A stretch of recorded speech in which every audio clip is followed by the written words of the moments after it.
On a hot summer day, you'll find father and son, Kenny and Colby Boyer, tossing the football on Shoto's football field. Colby's getting ready for his first year of ball at the high school level. I'm ready. Can't wait. And neither can Dad, but it's something that almost didn't happen for Colby this year. We had a long talk with Colby, and we kind of advised him not to. And honestly, he almost didn't want to. Back in October, under the lights in Adair, Colby was playing Shoto Junior High football and was knocked unconscious on a kick return.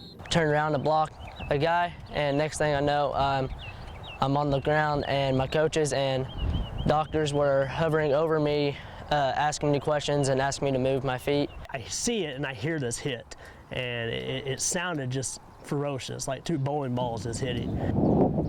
This year, Colby wants to play for the Shoto High School Wildcats, where he can expect even more blows to the head.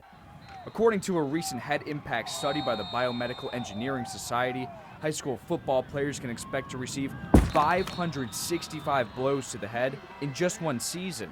The helmets they use are key to their safety. The #1 helmets used in secondary and high school football are Rydell and Schutt. Tulsa Public Schools uses Schutt. Well, we want to buy the top quality equipment that we can for our student athletes. I don't want to put anybody out there that's anything substandard. Gil Cloud heads the athletics programs for the Tulsa Public Schools. Part of his job is ensuring helmets worn by players like Colby meet national standards based on the NOCSE standard, the National Operating Committee on Standards for Athletic Equipment, and NARA, the National Athletic Equipment Reconditioners Association. Under those guidelines, helmets are given a 10-year shelf life.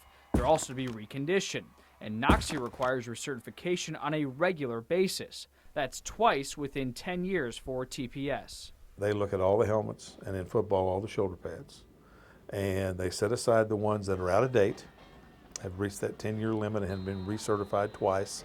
They're done. We checked the records for middle school age football players in the Tulsa Public Schools. We didn't find any helmets in use for more than 10 years, but we did find 36 helmets that are 8 or 9 years old. They're being worn by players just 2, 3, or 4 years older than those helmets. I'd say that's probably too long. Dr. Theron Bliss specializes in sports medicine at St. John. That's a lot of impact over 10 years, especially with schools that use them for practice, walkthroughs, games, scrimmages. Dr. Bliss thinks the standards should be higher. It's a good start, but I think it just needs to be improved on, because right now it's kind of a minimum standard. Shoto's AD, where Colby plans to play this year, provided us documents showing his high school purchased 36 new helmets in 2012, in addition to having 24 reconditioned. 35 more were reconditioned within the last few weeks. Even a new helmet doesn't mean your child can't get knocked out. Colby had a new helmet on the night of his concussion. We checked the specific records on Colby's helmet that he was wearing the night of his concussion.